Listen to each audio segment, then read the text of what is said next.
মুক্তিযোদ্ধা পরিবারের লোক কেউ জামাত করতে পারে না।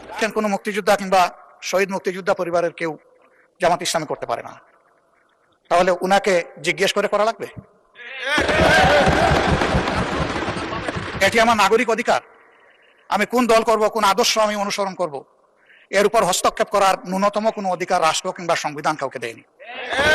আমি এটার তীব্র নিন্দা জানাই। আমার আইডেন্টিটি নিয়ে প্রশ্ন করা হয়েছে, এটা গুরুতর অপরাধ করেছেন উনি।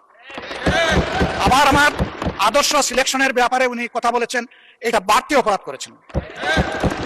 আমি অনুরোধ করবো মাননীয় স্পিকার, তার এই অসংসদীয় অংশটা এখান থেকে যেন এক্সপান্স করা হয়। শেষে গিয়ে উনি আমরা কুলামনে এই সংসদকে ফাংশনিং করার জন্য বর্তমান জ্বালানি অব্যবস্থাপনার সংকট যেটাই বলি, সেইটার ক্ষেত্রে আমরা এগিয়ে এসেছিলাম। কুলামনে কথা বলেছি, নোটিশ নিয়ে আলোচনা হয়েছে এবং পরের দিনে সে মাননীয় প্রধানমন্ত্রী একটা প্রস্তাব দিয়েছেন, আমরা সাথে সাথে এটা গ্রহণ করেছি।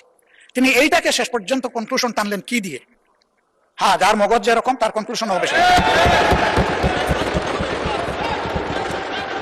তার মতো একজন প্রবীণ ব্যক্তির কাছ থেকে, রাজনীতিবিদদের কাছ থেকে আমি এই ধরনের আচরণ আশা করিনি।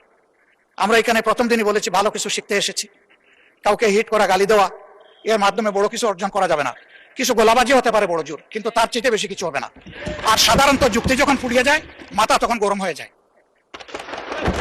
একটা প্রবাদ আছে, রেগে গেলেন তো হেরেই গেলেন। আমরা সবাই মিলে হারতে চাই না, আমরা সবাই মিলে জিততে চাই। এই জন্য সবাই যেন মাথাটা একটু ঠান্ডা রেখে যুক্তির সাথে সত্য নির্ভর কথাগুলা বলি, তাতে অবশ্যই দেশবাসী উজ্জীবিত হবে, এই সংসদের প্রতি মানুষের আস্থা তৈরি হবে।